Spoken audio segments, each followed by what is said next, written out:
Umur sudah lebih 40 tahun tapi simpanan anda ala kadar saja. Jika anda tergolong dalam kumpulan ini, anda boleh tonton video ni sampai habis sebab saya nak kongsikan teknik terbaik untuk anda ada tabungan yang kukuh sebelum anda bersara.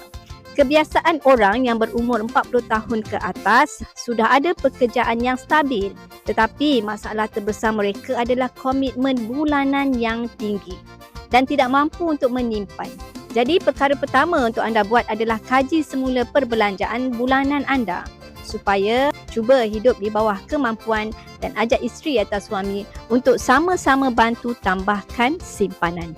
Untuk mulakan simpanan, anda boleh fokus untuk menyimpan dalam bentuk emas dan dapatkan 100 gram emas yang pertama menggunakan akaun emas Gap. Anda boleh simpan sebanyak 3 gram sebulan selama 36 bulan atau 3 tahun. Atau anda boleh bahagikan simpanan 1.5 gram untuk suami dan 1.5 gram lagi untuk isteri. Bila sudah capai target 100 gram, anda boleh ulang sehingga anda berjaya target capai sekurang-kurangnya 1 kilogram emas dalam simpanan.